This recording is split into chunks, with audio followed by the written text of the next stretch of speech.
Welcome to Wild Turkey Science, a podcast made possible by Turkeys for Tomorrow. I'm Dr. Marcus Lashley, Professor of Wildlife Ecology at the University of Florida.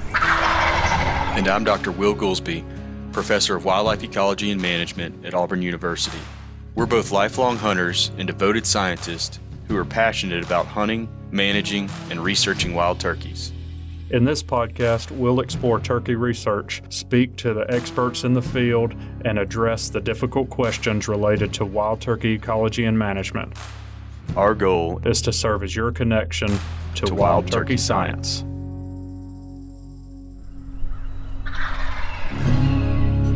We're here today again with Dr. Mike Chamberlain. This is his second appearance on Wild Turkey Science. Glad to have you back, Mike. It's good to be with you guys, Will.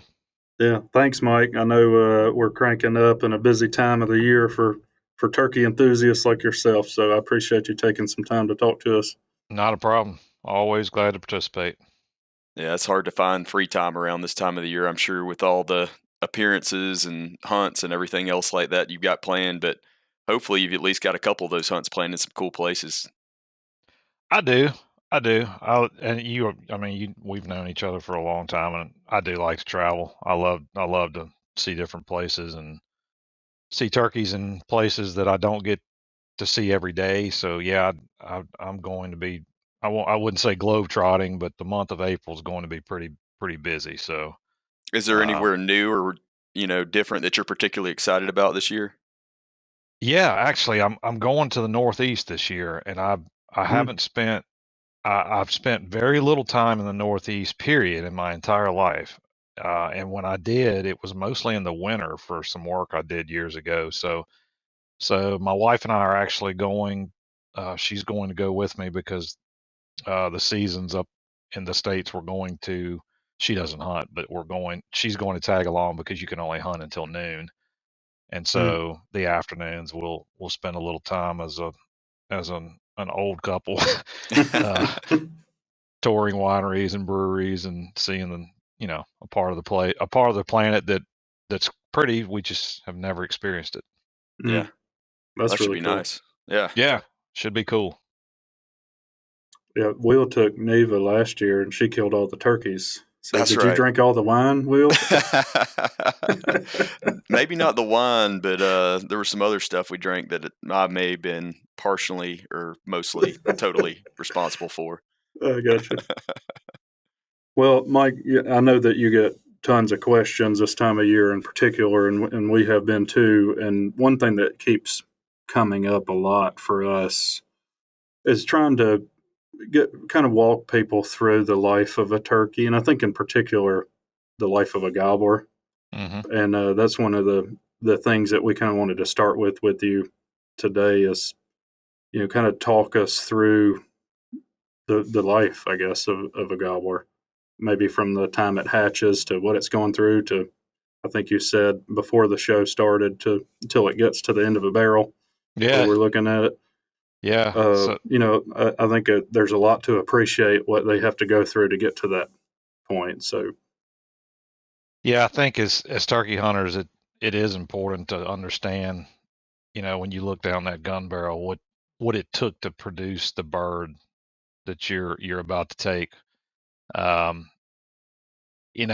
if you start out at the egg level, I mean, there's been very little research on this, but what work is out there suggests that, on average, most of these clutches are about half male, half female. So if you kind of think about, let's say you have 10 and about half of those would be expected to be male, although some of the work we have ongoing now suggests that at least in some years on some sites, it may actually be skewed female, which is interesting. But anyway, if you just kind of assume they're 50-50,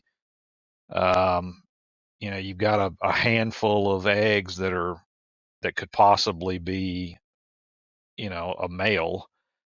And then, at least in the South, we're seeing that, I think we've talked about this before, about 80%, or give or take 75 to 80% of all nests are failing on a lot of sites. So if you just kind of take a population of hens and take 75% of those nests out of the equation and leave yourself with 25%, then, and half of, and let's say the average clutch size is 10 or so, which is about right. You start doing the math in your head, and you really don't have that many potential males to begin with, in all of those hatch clutches. And then what the work across the South pretty clearly shows is that, brood success, as we've talked about through time, is not good. We're losing about 2/3 of our broods the first month. So you start kind of doing the math, and slightly under 10% of all nests are producing poults that are surviving past that first month. And that may seem like an impossibly low number, but turkeys are supposed to be fairly long-lived as game birds go. So, she should be able to produce multiple clutches in her life, hopefully. And but if you just kind of look at the math right then, the the probability of even having young, 1-month-old males that could grow up to be a Jake and then grow up to be a Tom is quite a tall odd. Yeah. So they're approximately 50-50, sex ratio at the egg stage. Do we really know anything about any kind of survivor bias towards one sex or another early on in life? I would imagine that we don't. Yeah, Yeah, I was going to ask a similar thing at 1 month. Is what does that look like? Similar question. yeah, we do know that male poults are a little hardier, they grow faster, they're a little, they're more aggressive, they're going to be bigger. And as if you look back at the classic literature on kind of poult development, you can start distinguishing males from females as they start, as they really start accelerating their growth. And many, many years ago, I remember George Hurst, who was a famous turkey researcher at Mississippi State. He would say that in bad years, meaning, years where the brooding conditions are really poor, think cool snaps with rain and, these things that we know complicate the hen's ability to get all those poults under her, that in a bad year, you would see a bias towards male poults surviving because they outcompete the females for space under the hen. And that makes sense to me because, as they're getting older, particularly once they're flighted, 2 weeks of age, and they're starting to roost off the ground with mom, those males are growing super well. Both sexes are growing super fast, but those males are developing their behaviors. They're already starting to play fight and do these things that young turkeys do. And I think George was spot on in that assessment. And as an aside, if you look at the past about 14 years of data that we've collected on broods, where we go in every few days to our GPS marked hens that have broods with them, and we observe them, or we set up camera arrays to try to get pictures of those marked birds so we can understand how many poults they have left after a month. The brood size is about 3.5 to 4. So meaning that about, let's say, 4 of them survive that first month. And it gets a little messy too because brood hens are starting to amalgamate with other brood hens after a few weeks, meaning that, they're going and joining other successful hens. And that's a strategy a lot of hens use, not all of them, but a lot of them do. But anyway, so you got about 4 of those poults that are surviving that first month within a brood on average. And what's interesting from there on is we don't, and you both know this, we don't know a lot about what happens then. Like we You spend a mean lot from of 1 month on? yeah. Mm-hmm. And part of that's just a failure on on researchers' parts, and I'm not going to say failure, and I'm casting stones at myself here, but you guys have been graduate students and you understand how this works. You're Mm-hmm. getting to the end of the reproductive season on these field crews that are busting their tails collecting this data. It's July, you've been They've already working been in the hard. field 6 months, Exactly. Mm-hmm. And 7 months. you track those broods for that first month of life, and then you kind of have to stop at some point. You have to slow down at some point. And broods get really tricky to monitor after a few weeks of life because they start roosting off the ground. They start spreading out from the hen in the trees. They'll start using different trees than the hen sometimes, and it just makes it's complicated to get to the brood and get the data that you want. So after a month, we back off on our monitoring, and then they start spending time around other broods, and it just gets messy. But from the time we stop the monitoring at day 28 or 30 until we start trapping in January, we don't know a lot about what happens then. There hasn't been a lot of research where older poults were captured in late summer and then monitored through the fall. In fact, there's been very little research like that. Mm-hmm. Um, Mike, based on your data at 1 month, what you were saying about 4, do you have a good idea of what the sex ratio is at that point? I can speculate based on what we're seeing in our trapping data in the winter. And what I Okay. mean by that is we catch a lot. Putting your hands on jakes is quite simple in most of our populations. Mm-hmm. Catching juvenile hens is not. And what I mean by that is a group of 10 hens walks up to a rocket net, and you know this, you just catch who you can catch. If you catch Mm-hmm. all 10 of them, you catch all 10 of them, but a lot of times maybe you catch 8 or 9 or whatever it is. But it's a somewhat of a random sample. I mean, within that flock, you're pretty much getting everybody, or you're getting most everybody. So yeah, there's a Mm-hmm. little bit of bias, but the bottom line is we're not catching many juvenile females, meaning females that were hatched, hens that were hatched Mm-hmm. that previous summer, and they're about 6 months old now. We don't catch many of them. On the order of about 12 to 15% of the hens that we catch at best are younger hens. So when you were saying bias in the capture, do you mean like the adults and the jakes are in on the bait and they're keeping a Jenny away from the bait, and maybe you catch No, less of them I'm because of that? saying that we don't have any reason to believe that that's actually happening, Yeah. because when we catch the groups of hens, we're Yeah. catching pretty much everybody that's in the flock. So That you would yeah, have, that's what I wanted you to clarify, is that you're saying that you don't think that is a problem. I don't know, Yeah. no, Yeah, he's saying and the capture effort is non-selective, but what they end up catching is skewed towards the Yeah. jakes. adults, yeah, Yeah. or Right. in the hen flocks, they're mostly all adults, meaning Okay. there aren't juvenile hens in most of these winter Mm. flocks, which is a problem. But yet, finding groups of jakes to catch is not that Right. difficult.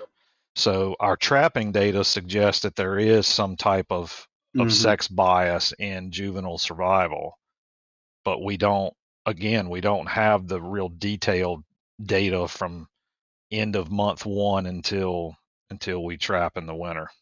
Yeah. So Marcus and I have heard you talk about this several times before. And so, it's stimulated a lot of conversation between us as to, what is it that's happening?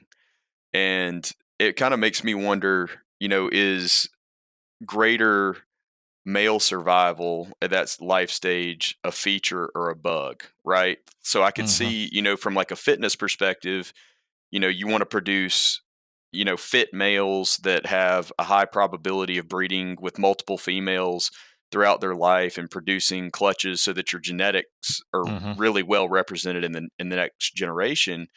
But then it also seems like, it would be better in terms of just population growth to produce more females than males. Exactly. Yeah. So I don't know, like, is this just something that turkeys, have evolved to have, and it's just been good enough to get them by? Or I don't know. I mean, I guess, it's tough to answer this without speculating. Yeah, and I think it is just speculation. Again, I go back to those conversations that George Hurst used to have with us. That when times are good and conditions are what they should be for broods, most poults should survive a brood. That they Mm-hmm. your brood sizes should be much larger than what we're seeing now. Um, I'm like you from an ecological standpoint. It would seem to me that turkeys would be wired to have female biased Mm-hmm. sex ratios at conception, let's say, at hatching, but but I mean, I don't have the data to support that. Mm-hmm. That's just to my mind, that's kind of, we know that adult female survival and nest success are primary drivers of productivity in turkey population. So it seems plausible to me that if it was going to be biased towards one sex, it would be biased slightly towards females. Mm-hmm. Hmm. But the only other work that's been done, which was work that was done in Texas, found a slight bias towards males. And I wonder whether it's just, as you collect data across year after year after year and site after site after site, if you just wouldn't end up seeing that it just fluctuates one direction around 50% or the other through Right. time. Mm-hmm. And Yeah. I even wonder if most years are bad. Do you have a male bias because most years are bad, and it's not that biased when things are good, like you Hmm. were saying earlier? Yeah, and I just wonder too. I wonder if, from a general fitness perspective, whether hens, as the past few decades have progressed, if hens are just going into the reproductive season in poor condition, Mm-hmm. they're just not as fit, and maybe what we're seeing is just, you know there's male biases because, like you said, that we don't have ideal brood cover in many areas like we have Mm-hmm. historically. We've lost early successional habitats that are providing succulent plants and abundant insects, and therefore our poults are hitting the ground, and their job, if you will, is more difficult. Mm-hmm. And what that's causing is this systemic reduction in the ability for young jennies to make it, to Mm-hmm. get into that fall population. And if so, maybe it just links directly back to, we just don't have the early successional habitats that we Mm-hmm. need for this bird, and as y'all have talked about with many other species that use those same Yeah. communities. Well, that kind of links to another thought that I had is, and maybe you are aware of information that I can't come up with at the moment.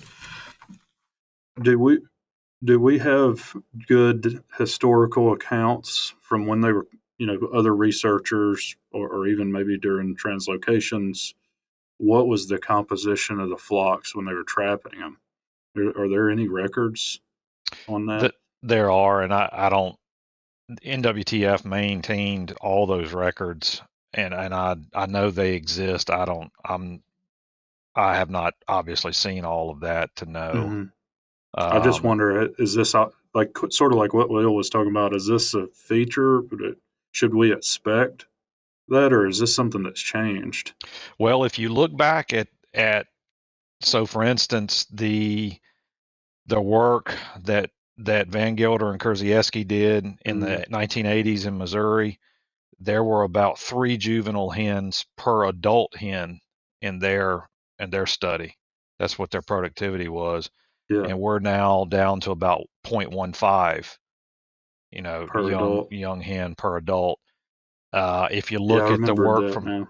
Yeah, if you look at the work from Tallahassee that was done in central Mississippi from about That work started in late 1987 and concluded in 97, and at least and all signs pointed to that population declining as that work was ongoing. Early on in that study, there were a lot more juveniles in that population per se than what we're seeing now, but less than what you saw in the Missouri work. Mm. Mm-hmm. So it's higher than 0.15, but lower than 3 to, or would you say 1 per it was 3? about three. It was about three juveniles per adult in the Missouri work. Extremely productive populations. Mm-hmm. Yeah. Yeah. The other thing that's curious to me is, and correct me if I'm wrong, Mike, but I mean, I just get the overall impression from reading like Illumination in the Flatwoods that even post-hatch, that the jakes are really kind of running the show, and like they seem to almost be, dominating the hens for food resources and maybe even leading the brood around early on in life. Is that an accurate assessment, or? Yeah, and from talking with Bill Healy, who was as y'all know, was a researcher, did a lot of work in West Virginia. He did scientific research. Joe Hutto's work was more, Right. kind of observational work. Bill, on the other hand, did the same type of imprinting, but he was using those poults for other purposes. He was trying to study sociality and behaviors and look at nesting of these captive hens. And I spent a couple of days talking with him about various things, and this topic did come up. And he and his wife, who helped imprint a lot of these birds as well, said the same thing. They echoed that as these broods aged, the jakes were certainly more aggressive. They, for a bad pun, they kind of pecked at the hens. A lot of head pecking, a lot of fights. And although at that age, they're constantly doing that anyway, Bill did note that if they ever could injure a female, he'd have to remove her from the brood, because they couldn't tolerate the bullying and constant harassment that would come from the jakes. Mm. And that makes sense. I mean, if you think about it, I mean, and you follow jakes as they age. If you're lucky enough, which was as we're talking about, you're not always lucky enough to see juvenile birds in the fall, but if you do, it's a constant ruckus. They're constantly, disrupting each other. And then you look at jakes as they transition into that first spring, and they're, Tess Jolly calls them bullies, and that's really what they are. If they can get in large enough groups, they're a handful. Yeah, absolutely. Yeah, that's interesting. So now I guess we've kind of gotten to the jakehood. So maybe we could continue on with, how are things changing, I guess, for their life? Yeah. So, I mean, like we said, there's a lot we don't know about that first fall in their life. We tried this, just backing up a second. We tried this back years ago. I was involved in some work as a graduate student where we put necklace transmitters that kind of hung around the base of the bird's neck, and the transmitter wire kind of laid where the beard would be. Think about it like that, maybe a little bit above the beard. And I forgot how many we caught. I want to say it was less than 10. So take this for what it's worth. But most of those birds actually made it. I think we lost one juvenile hen later in the fall to a predator, but and I think it was about 50-50 jennies to jakes. Most of them made it until those units only lasted about like 6 months, the batteries. What But other age than were they that, when you put that on them? they were about, those birds were caught in September. Oh, okay. So they were 4 months old ish. But since then, there really hasn't been a lot of work in this, and I would personally love to do this type of work. Again, it's just where do you put your priority, where do you put your priorities, and But with technology now and the proximity sensors and all of the technology we have, it would not be extremely difficult to get at this question, to catch birds later in the summer. The issue, as you both know, when you get into summer in the deep south, captureopathy catching birds becomes really problematic, and you have Yeah. to be really careful, and particularly with younger birds. So that's a challenge. But anyway, um, once those birds get to the fall, all signs point to it's smooth sailing for them until they get to the spring, meaning their survival appears to be quite high. Those jakes are spending time in the fall in winter flocks composed of other jakes that are either their brothers or not. And they're spending time in and around winter flocks of hens. And we all see this. You see a group of hens, and there's 5 jakes shadowing them, Mhm. kind of hanging around the sides. And in fact, if you look at our trapping data, we routinely catch 1 or 2 jakes with our bigger hen flocks. Mhm. And it's usually byproduct. And what I mean, the hen flock gets to the bait at the net, and one of the jakes sneaks in, to get a Yeah. bite, and Mhm. we happen to catch him. So the reason they're doing that is, we think, and it's logical to me, you may disagree, but I think those jakes are associating with those hens because, one, none of us want to leave home. um, but two, there's security and there's experience in those hen flocks. Oh Those yeah. those hen flocks that have those adults in it, they know where they're going, they know how to survive the winter, they know where resources are distributed, and there's stability in winter flocks. There's Mhm. nothing's changing at that point. So Right. it kind of makes sense to me that, hang around in the same flock your mom's in or other moms are in, and learn how to navigate the landscape and where these winter resources are. And that's kind of what we see. And then, we're having this conversation in March. When you're trapping turkeys in the winter, you start seeing this clear change where these jakes are starting, at least here where I live, mid-February ish. You're starting to see these jakes end up moving away from the hens. They may disappear for a day, 2 days, 3 days.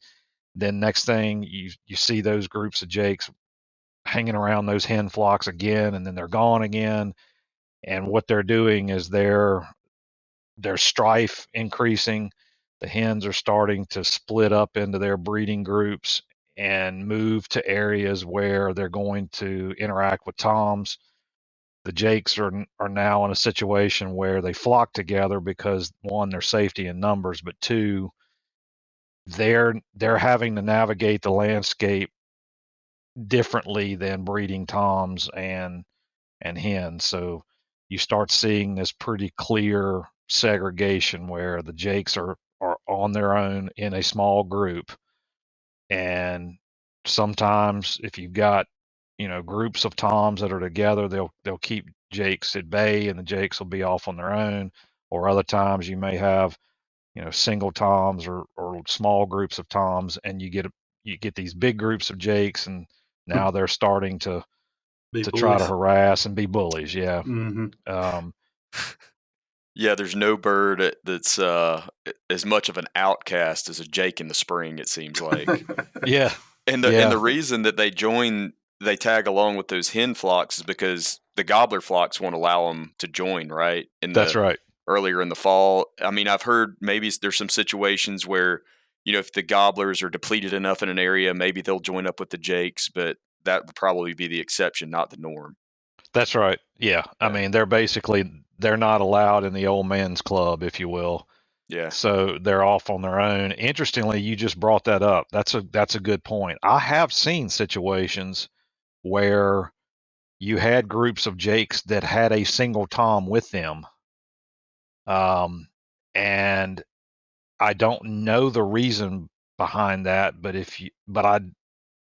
I killed a bird in Florida like this one time, that just a few years ago, that he was with a group of jakes, and the person that was kind of the caretaker on this property felt very strongly, because he had been watching these birds, that this Tom was socially the least dominant adult in that area, and these other three Toms that were in that same general spot, he had seen them gang up on this bird and just pummel him twice.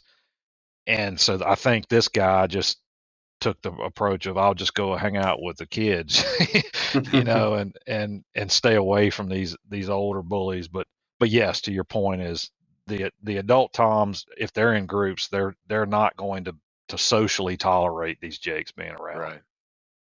I was in Mississippi maybe, I don't know, 6 years ago or 7 years ago, and we had the same thing happen where I was calling and the other guy I was hunting with was shooting, and we had messed around with these birds all morning. We had a lot of gobbling going on. We were trying to get them to come up the hill to us, and it was probably like 9:30 in the morning. Finally, a few of them broke off and came up, and there were 4 or 5 jakes and one longbeard. Mm-hmm. And they walked in. They kind of just parted, like the Red Sea or something. They just parted, and the gobbler was standing in the middle, and he shot him. Mm-hmm. But I just thought that was so odd, that he came up there like that. That's basically what my bird did. He was following a group. If you look on the video, he was the last bird in the sequence, and all these jakes come funneling past us, and literally, just like you just said, just kind of part, and there comes this guy, and now I think there were 8 of them, if memory serves me, other than him, and that was a lot of heads to navigate to let everybody get settled Yeah. down. But I was really nervous when it was happening yeah, on I my was end, I because I was was looking too. behind, and I was like, I don't know if he knows they're jakes. Yeah, and if But you one look at the clearly video, wasn't. actually, it looks a little sketched, but because the video was, he was not behind me. But if you look at the video, you're like, wow, why did you take that shot, Mike? But it was clear. He was clear of any bird. But yeah. We'll I cut that didn't. video in on YouTube. Yeah, I didn't expect to need my tissues today, but y'all are telling these stories about these gobblers that are lost and just been relegated to hanging out with jakes coming in by the. I mean, We was it's kind of thinking a I'd have sad just story. shot the jake. And and in both of these stories, it didn't end well for that Tom either. That's right. No, it I didn't. mean, maybe you put him out of his misery. I'm not sure. He's been getting whipped.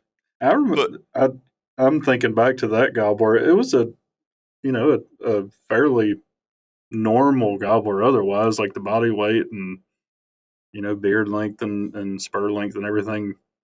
Nothing stuck out as being puny. I mean, maybe you should have measured his snood. I failed to do that. I will know better next time. Now you know. You'll bring your spring scale with you. Yeah. Snood measurements.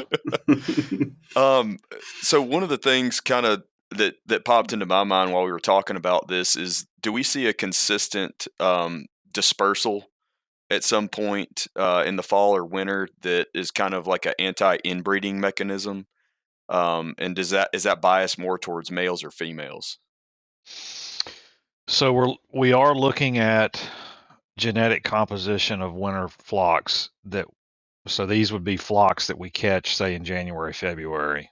And what we're seeing is that in most situations, and I'll throw this caveat, the rare situations being, we are studying one population that is existing in very fragmented habitat. So you can imagine like a group of birds over here, and then 5 miles of nothing, no turkey habitat, nothing, and then suddenly there's another group of birds.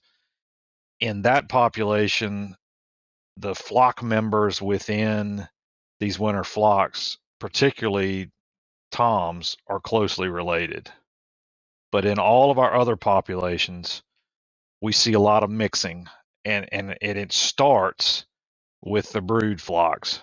So back there in the summer, like we were talking about, when when hen A hatches her clutch and she goes and mixes, starts hanging around with hen B that also hatched a clutch, and then hen C comes in with another clutch, and you see this, hopefully, if your area is producing turkeys, you see 3 hens and 20 poults, in July. And then those birds hang around and spend time, and then those 3 hens join with another 4 or 5 hens that are adults, and now you've got this winter flock of hens that's got 4 or 5 moms in it, some surviving female poults, and those jakes are from multiple. Those jakes that are hanging around, they're from multiple moms. Well, then when they go in and form these winter flocks, there's more mixing going on. So you may see um, some jakes that move from this part of the landscape. They may shift their home range slightly, and now they're suddenly interacting with jakes they didn't know before. And so you get a lot of mixing throughout these flocks being formed in the winter. Mm-hmm. So that translates to kind of these spring breeding groups where we've seen that most of these hens are not related to each other. So in other words, when the hen splits out of the winter flock to form the groups of hens you're seeing right now, let's say 5 hens that are hanging around together and they've got 2 toms that are with them, those 5 hens are very, very unlikely related. In fact, most of them have no relation whatsoever. Even So, like for jennies in that group, I mean, presumably they're in the group with their mother, or am that's I right. missing? Very, very low probability of being related, regardless of. So even the jennies in the group of 5 wouldn't be Mhm. related to any of the hens. More likely not related than, yes. Oh, And wow. what we've seen is if they are related, they're distantly related, meaning they were produced by the same tom, or Mm, or half sisters, or something, not siblings. They're not hanging around with siblings, and they're not hanging around in breeding groups with mom. Hmm. Yep. wow, I wouldn't have expected that. No, I wouldn't have either.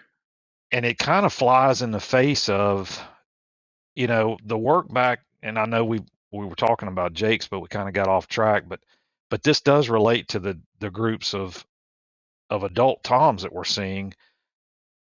What we're finding, which is a bit contrary to what the earlier work had shown, the earlier work that Watts and Stokes did out in Welder, on Rio, showed that a lot of these males, these toms that were hanging around together, they were brothers or half brothers. Mm-hmm. And some of the work that was done out farther west on Rios, looking at the genetics of the mating system, showed that there were some siblings hanging around in those breeding groups. Mm-hmm. And what we're seeing with easterns is not that simple. It seems to be much more convoluted, where we see one group of toms. I'm just pulling numbers here. Let's say there are 3 of them. 2 of them are brothers and 1 is not. And then the next group of toms, just directly over the next hillside, none of them are related to each other. And then the next group of toms, it's some different scenario. And so it seems to be, yes, some of these toms and some of these jakes that are hanging around together are brothers, but some of them are not. Some of them are not related to each other at all. Like literally zero Mm-hmm. relatedness. So How that's much? interesting. Yeah, that is interesting. How much of that do you think is this mixing behaviorally versus? It sounds like you may have some data to draw some inference from it. Or, I mean, is some of that being driven by multiple paternity or even multiple maternity in a Hmm. nest, or is that all being driven by mixing? Sometime later in the year before they get to their winter flock or during the winter flock. I think a lot of it is that mixing, which does make sense from an evolutionary standpoint to me, that there should be you should mix genetically within these winter flocks, because those winter flocks are going to split up into these breeding groups. And clearly this bird associates, in my eyes, based on the data we've just published, they do see a cost to breeding in the same group with a relative. There's some cost there, like we think about it as a cost, but there has to be something there from an ecological standpoint that it causes them not to want to be in a breeding group, with a sister. The other part of your question, I'm waiting with bated breath on our genetics data. We should get more of this. We have some in hand, but we're genetically testing the eggshell membranes from all the hatch clutches, and we're getting really good data on sex ratios. But we're also getting data on, relatedness within these clutches. And I don't have the data to share because Erin's literally crunching the numbers right now, and I'm really pushing her hard to try to, because I'm super interested in it. But as you know, if the work that was done that Alan Krakauer did, that work suggested that multi-paternity was quite prevalent, meaning like a third of the nest, right? I think it was about almost 40% of the nest I had at remember high least, 30s. something like 38 or something like that. Mhm. But a relevant percentage of the nest had at least two toms represented in the clutch, and there was a much smaller percentage that had multiple females in the clutch, because they do parasitize each other, as which may not be well known, but turkeys are nest parasites, and we've documented this and published this as well, that, as have others, that they will lay an egg or multiple eggs in the clutch of another female. And what we have shown, which I think is really interesting and it's kind of intuitive, is that this seems to be really prevalent with hens that are in these breeding groups, that are hanging around with each other once they start laying. So they've got some idea of where this other hen is spending time, and that makes sense. They're not just randomly walking around and oh, there's a nest, I'll lay an egg in it. My suspicion is it's more complex than that. That maybe they're hanging around with a buddy during the laying period. They get some intel that she's going over there and spending some time, late morning, early afternoon. Maybe I'll spend some time following her, and I'll go put an egg in her basket, because then if she hatches one of my eggs, that improves my fitness.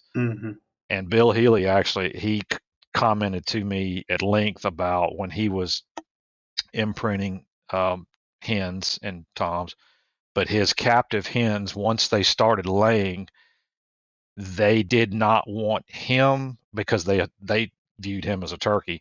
They did not want him or any other bird to see them go to the nest site to lay an egg. In fact, he said if they could see him or another bird, they were really erratic. They paced around and squatted and vocalized, and did not want to go to that nest site, which at the time he and I were discussing it, we briefly threw out that, maybe they're avoiding parasitism, maybe not, but I suspect there is something to that they just don't want to be seen. Boy, wouldn't it be fascinating to try to collect some covariate data on the hens that do that, and try to, see if you could hone in on what increases the probability of a hen trying to parasitize another hen's nest.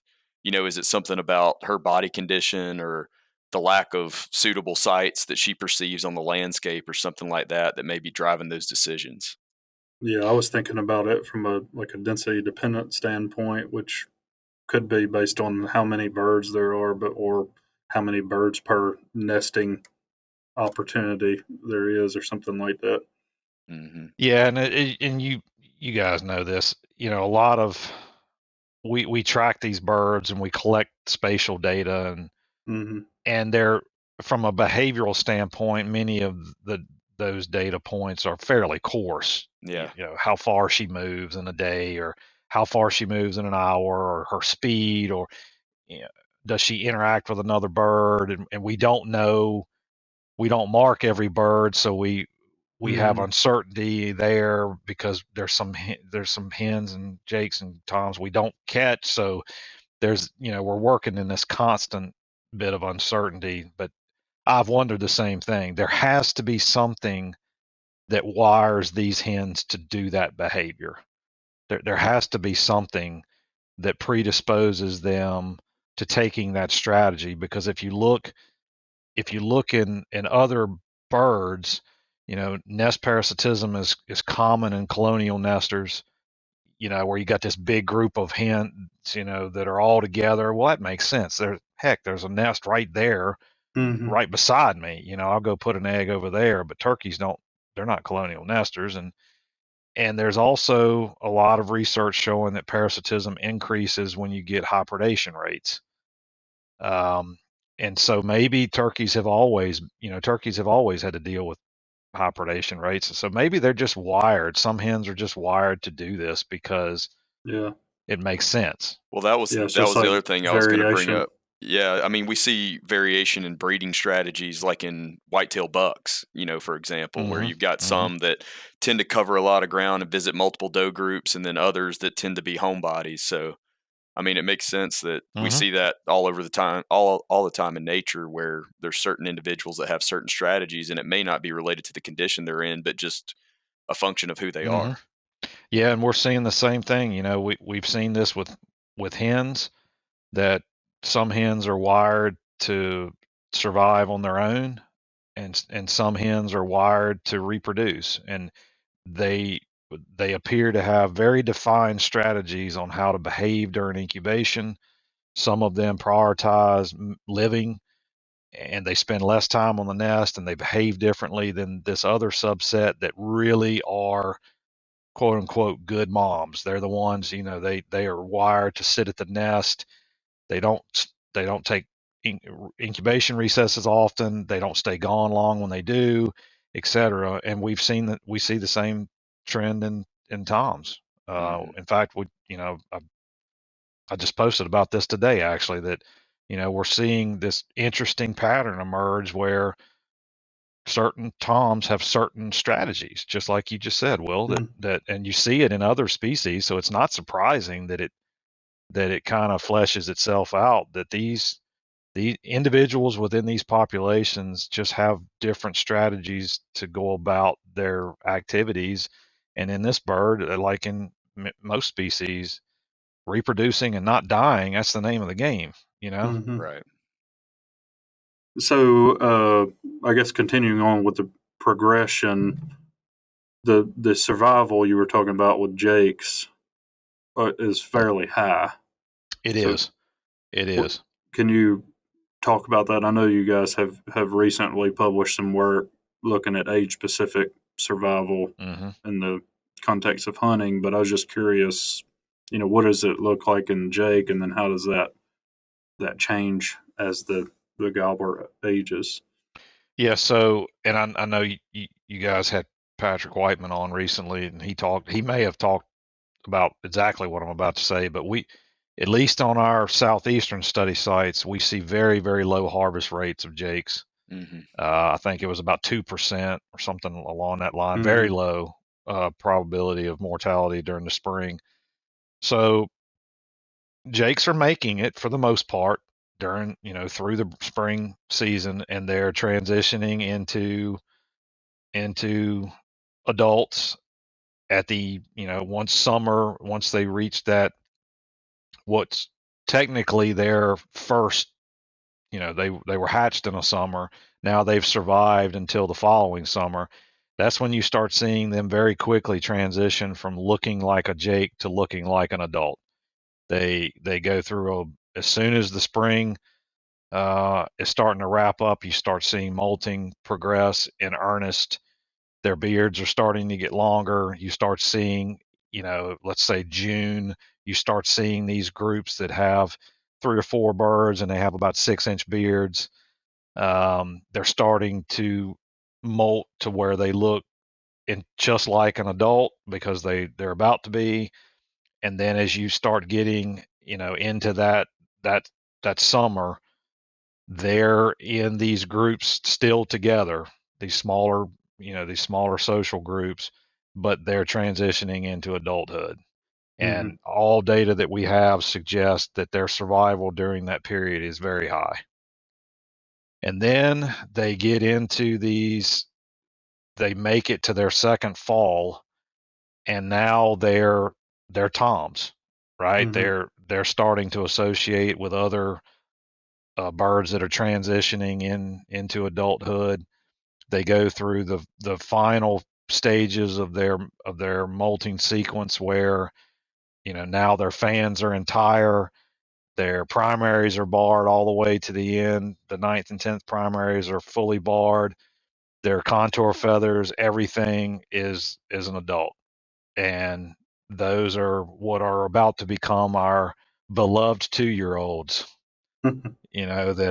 that make us all look like we really know what we're doing when it comes to hunting, and those are going to be that's going to be the groups of 2-year-olds that we see. That's their second spring season. They are typically going to be around other 2-year-olds, but they're going to integrate into winter flocks with older toms that will tolerate them. So you do start to see some mixing of ages at that point. It's not uncommon to catch a group of, say, 8 toms in January, and you've got a couple of 2-year-olds and then some older dudes that are hanging around together. That's when you see a lot of fighting. You see a lot of strife in those flocks because you have mixed ages now, and you've got older dominant birds that are now interacting with these new coming 2-year-olds, and you see a lot of testing of the dominance hierarchies. This is when people like Tess that are so blessed to be able to be talented enough to do what she does, where they see and they document these knockdown drag out fights where Mm-hmm. that's what's going on at that point. Mm-hmm. And then it gets ugly, if you're a 2-year-old, because what our data clearly show is that about half of those jakes, like Patrick was talking about, we see a really high harvest rate of 2-year-olds. Once those jakes transition into 2-year-olds, based on our banding data, about half of them are being harvested winter 2. And then the probability that they're being harvested when they're 3, 4, or 5 is, as you can imagine, progressively lower and lower and lower, Mm-hmm. partially because behaviorally they become much more difficult to kill. And then you've also removed a fairly large segment, of those 2-year-olds at Yeah. that point. And I would guess that part of the reason that they're behaviorally more susceptible to harvest is because those 3-year-old plus birds probably are successful in securing a lot more breeding opportunities, whereas the 2-year-olds kind of have to get it wherever they can find it. So if they have even as bad as Marcus's calling is, if he's over there squawking on a diaphragm, they're going to go to him because they don't have another opportunity elsewhere. Does that make That's right. sense? Yeah. Oh yeah.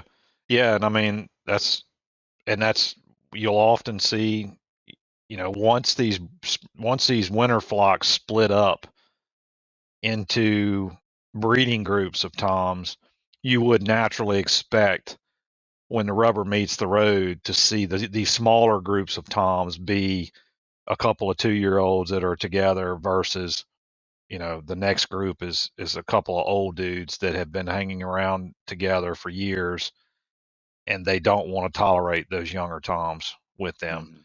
So if you're one of those 2-year-olds, to your point, Will, and you see a breeding opportunity, you take it, because research is not just on turkeys, but many species has obviously shown that from a male's perspective, the number of females you can breed with is your primary determinant of lifetime fitness. right? So these guys are wired, like many, to breed with as many females as they can, and every opportunity matters when you're a bird that may only live 4 or 5 years. You know, That makes sense. it makes us feel so good. You know, when you when you see a couple that you think are probably 2-year-olds because they're literally running to you, and you feel like you're giddy, and you feel so triumphant and like you're accomplished. You know, like I just did something really cool. Yeah, but God bless a 2-year-old. That's all I could say. Hey, I'll gladly fill my tags with Oh, 2-year-olds. yes, yes, Yeah. yes. He Don't- comes running in after he gobbles his face off all morning on the roost. I'm That's fine what with it's all that. about. I mean, that's why I mean, I think that would speak for most turkey hunters. That's why we Yeah. do it. I mean, Yeah. gosh. Will likes to pick on my poor calling ability, but I get it done with the 2-year-olds. So Yeah, yeah. Well, I just do that because I'm projecting my poor calling ability on you. Well, I know, but I didn't know if the audience knew.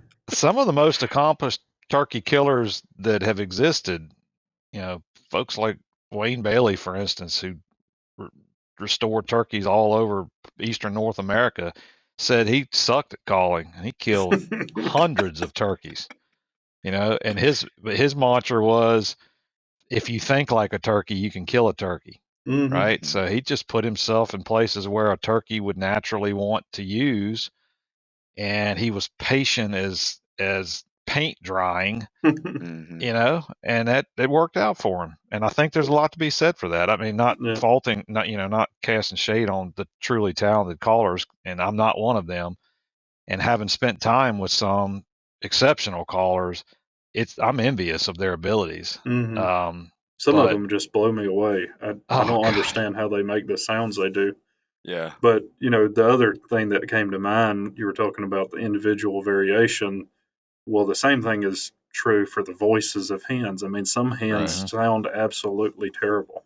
Yeah, They they don't do. sound like a hen to me, Yeah. and then I realize, oh, I'm just one of those hens It that. gives us all hope, doesn't it? That's right. Yeah, yeah. She sounds terrible, and I think I sound better than she does. Yeah. Yeah. You know what's funny is the other night I was laying in bed about to go to sleep, and I can't even remember what it was, a video somebody had sent me or something like that, and I clicked on it, and it was a hen yelping, and my wife was across the room, and she was like, "My God, who is that calling?" And I was like, "That's an actual hen." And she's like, "No, it's not." I mean, she wouldn't believe me. I mean, we went back and forth like 5 times, and finally I showed her the video. But Mm-hmm. one thing that I wanted to make sure that we got to, because we kind of skipped over it, we got excited with several questions today, but um, can you go back and talk a little bit about those first few weeks as a poult and how important it is for them to get flighted and that whole process? Because I think that was one of the things that at least I had in mind to cover. Thinking about what it takes for them to get from the egg to the gobbler phase, where we're most interested in as hunters. Yeah, for sure. So that first couple of weeks, as that's when survival is the lowest. So these birds they're hatching. It's taking the better part of a day for the hatching sequence to progress to where the hen can leave. So she's vulnerable, the clutch is vulnerable, and then finally she convinces everybody to get away from that nest. And what we see is that first day they move several hundred yards away from that nest site to roost. That first night they're not flighted, they're stuck on the ground, they're brooding under the hen. So she's now going to places that are very different than where she's been spending the last month. She's going to these areas where she can squat down at night, have some type of cover, but also be able to escape quickly.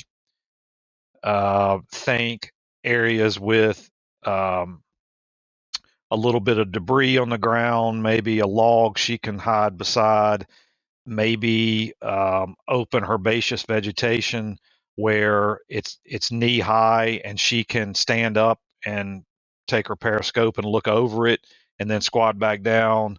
Areas where poults can move freely about her and not be choked up in dense vegetation. And what we've seen is they progressively they start increasing their movements almost on a daily basis as those poults are growing very rapidly. But their diet at that point is almost entirely insects, and these are insects that have to be within the first 8 to 10 inches of the ground. Mm-hmm. So think very succulent green vegetation with open spaces where the poults can move. The vegetation is low enough to where insects are perched on the vegetation at ground level, and excuse me, and those poults are spending most of their day scarfing up insects, with the hen being observant. And at that time, they're extremely vulnerable, and so is she, because she's having to pay attention to everything that's going on around her. We do see mortality of brood hens frequently, and that's when a lot of these poults are being lost to predators, such as that they would encounter during the day, such as hawks, owls, rat snakes, things that are capable of picking off small birds that are moving about on the ground. And that lasts for about, depending on the ability of those poults to capture sufficient numbers of insects to support their growth rates and their molting, because they're already starting to replace feathers, right? I mean, as they're Mm-hmm. 4 or 5 days old, they typically will start getting off the ground in about 10 to 14 days, but we have seen that that does differ by brood. One common thing we start seeing broods do when they are starting to get closer to that 2-week mark, the hen will often roost or loaf. In other words, they'll take a break during the day and they'll hang out at a spot. A lot of times when we go to those spots, there's woody debris there. There's a treetop. There's something. Imagine a skidder pushed over some saplings when they were doing a thinning operation. There's some downed hardwoods that are leaning, and there's a Mm-hmm. root ball there. Something that's giving those poults the opportunity to get off the ground where they can chill out, if you will, and not she's not constantly having to be vigilant with them around her on the ground. And historically, we thought that once they got to that point, they were pretty much safe, that once they started roosting off the ground. But we're seeing that that's not a foolproof case. We're continuing to lose poults when we monitor broods after that 2-week mark, but it certainly decreases Mm-hmm. dramatically Yeah. from say day 5 or 6 till day 20. Yeah. And that's Yeah. kind of what they go through, and so it just speaks volumes to me about it. We're losing a lot of our poults during, well, first of all, what we've discussed is what it takes to just produce one poult, Right. but then once we produce one, we're losing most of them that first few weeks. And it just speaks to the importance of these disturbed, open vegetative communities with succulent green vegetation, and the ability for the hen to see and for the poults to move. And y'all have talked a lot about this on this podcast, is what it takes to create that. Mm-hmm. And it's not that we don't understand how to do it. It's that I've seen in my career just a dramatic decline in the availability of those Yeah. habitat types. Yeah. And I mean, it's really kind of eye-opening for me to think about the difference between, a poult that gets flighted at 10 days versus 14 days. Well, 4 days may not seem like that much, but if you think about it, like, if you're just this defenseless little protein packet, running around on the ground, and basically anything and everything that you run into could potentially kill you, then 4 more days of that, I mean, that sounds like a much taller order, when you look at it from that perspective versus us just sitting back on the couch thinking about, what does 10 versus 14 days matter? Yeah. Yeah, Well, if you I think mean, about when it's a 2-week period we're trying to get through, Right. now we're talking about 25% or more of the time, an increase in time. yeah, It's, and think about it from the standpoint of, that time of year, it gets dark, let's just say 8 o'clock, or I'll pick a number. Let's say 7:30 or 8 o'clock. They're hunkered down and they're not leaving that roost site until daylight the next morning. That's a lot of time to sit stationary dealing with every predator that's crawling, walking, or slithering on the ground at night.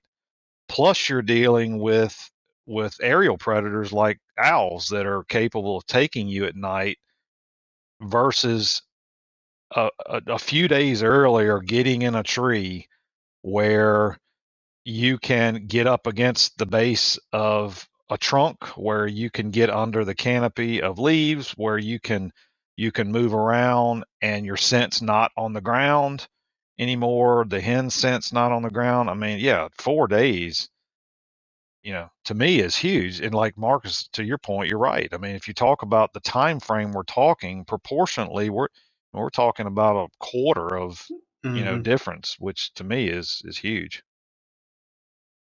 Yeah. Yeah, absolutely. Well, Mike, what I think we kind of started out this way. I may have said something along these lines, but I know that you're getting tons of questions because of the heightened enthusiasm for turkeys right now, just like we are. Are there? Well, maybe I'll put it a different way.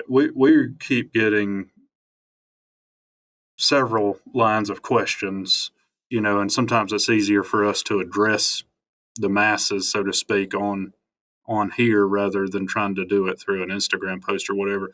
Are there questions that are coming up for you frequently right now that you would like to address? Like we can just give you an opportunity to address anything you want to.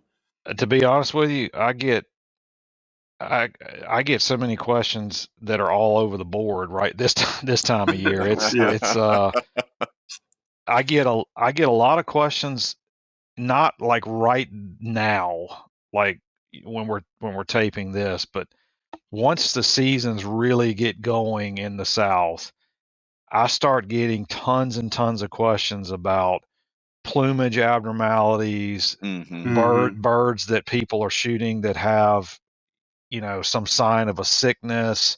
Right. Mm-hmm. Yeah, Um, we're getting that a tra- lot. yeah, that's what I start getting a lot of. Of course, they're, as soon as the season kicks off, outside of just Texas and Florida now, in Mississippi, when it really gets in earnest, say, first couple weeks of April, you start seeing a lot of social media posts, and reels about kills, and I'll get a lot of questions about, you know, the techniques we use, Mm-hmm. opinions about decoys or not, blinds or not, this or not. I get a lot of questions about that, Yeah, and we're getting that too.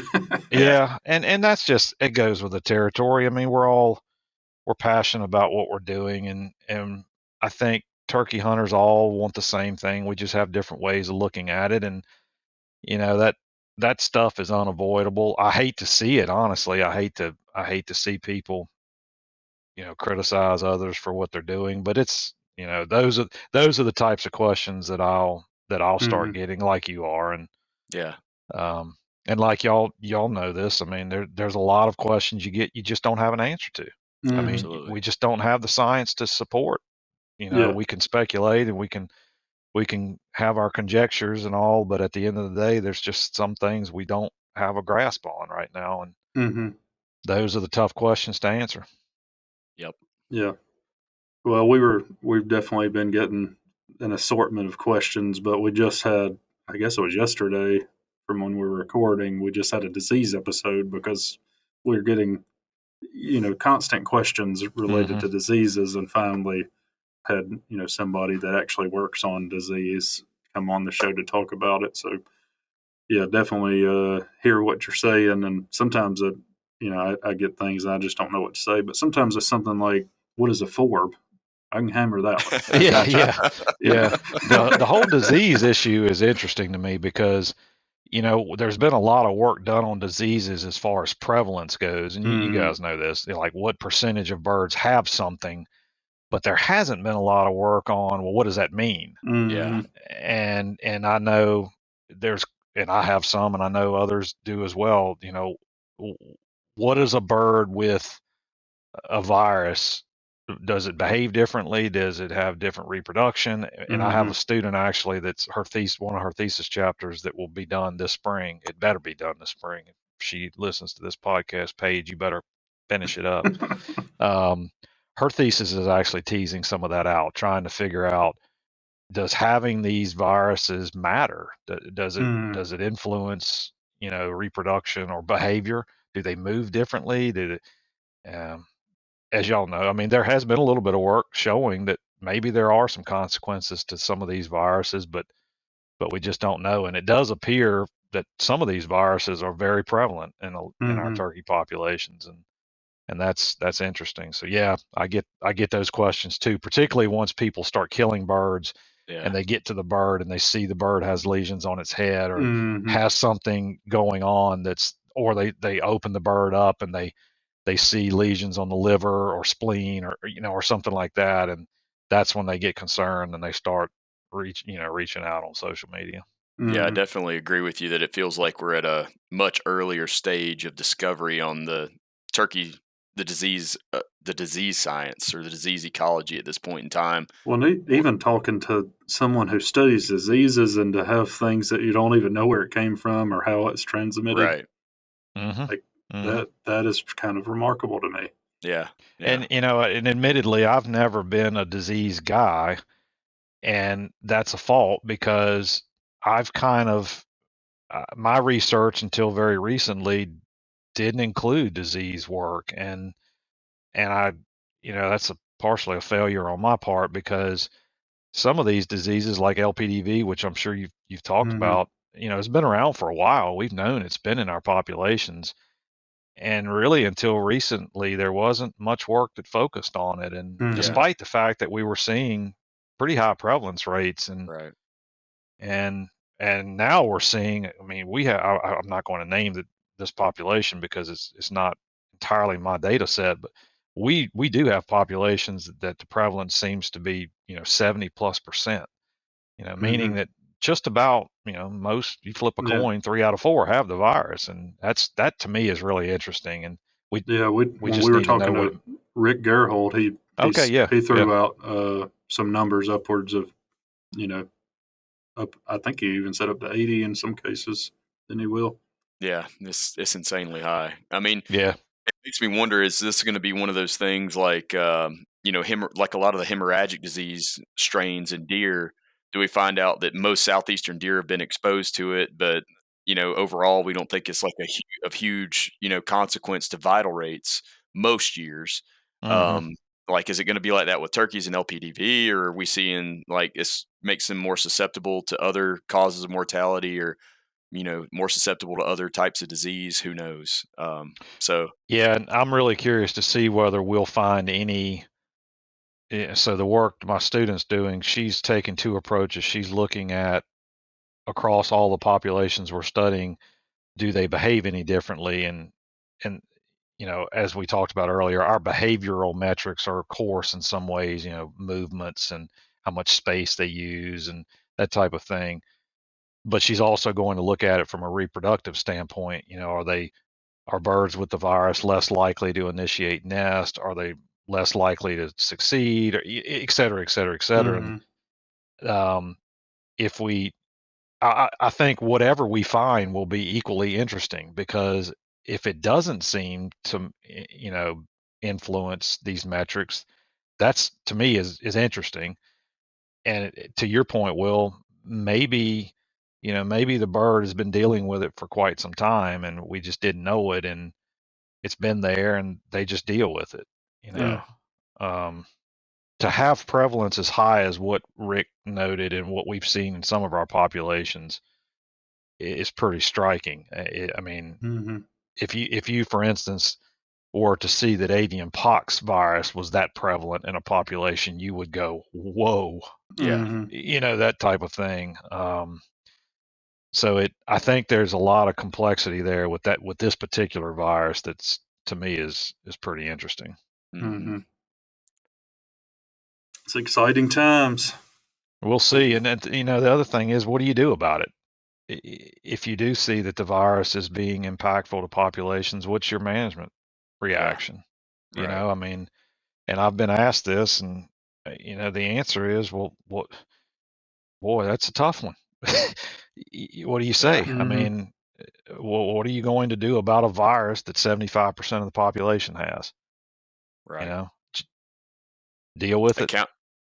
Account for it in harvest management. I mean, what else? Maybe if you What see else that can it you do? matters. Yeah. If you see that it matters. If it doesn't matter to demographics, and then just to me, I mean, and I don't mean to be dismissive, but in some ways, if we end up seeing that it's not impactful to the metrics that we know drive our populations, then maybe it's noise. Maybe it's just something the bird's been dealing with.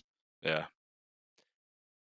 Yeah, I mean, it would be interesting to know potentially how it spread and see if there's anything we can do to try to cut down on that, but we haven't Well, even made there that. has been some work done. The folks here at UGA they've done some captive work, and this is not my work, although I'm part of it, so I'll just kind of paraphrase, but Is this they what they found just recently published, Mike, that you're going into? Mhm. Okay. Yep. We can. Yep. And they've got we'll some link the other paper. stuff.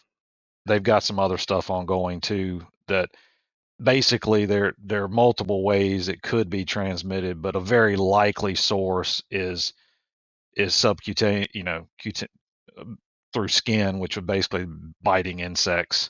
Mm-hmm. And the logical thought there would be mosquitoes. Mm-hmm. And geez, if mosquitoes are spreading or spreading the virus, then that would jive with the fact that a lot of birds have it, because I mean, who hasn't sat there and watched mosquitoes buzz around the head of a bird as they're filtering past you, and they're constant, their head flicking, and they deal with it around their heads. Yeah. Yeah. Well, we appreciate your time, Mike. This has been a great conversation.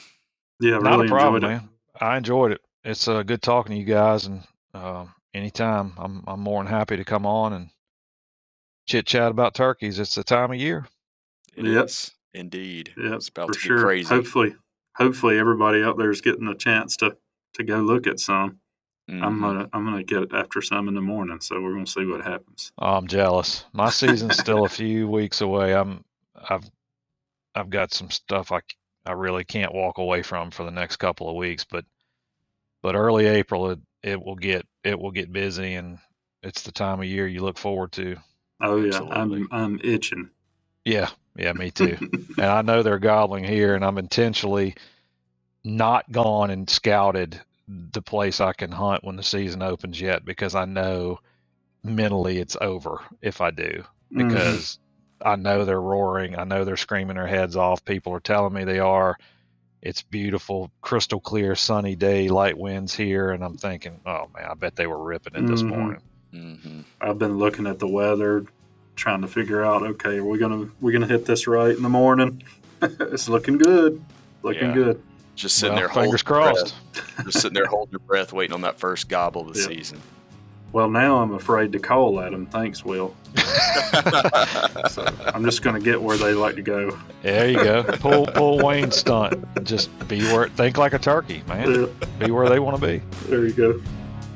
All right. Well, I know you got a lot of stuff going on, Mike. Thank you for taking some time to meet with us, and appreciate everybody out there for listening. We really appreciate all the support.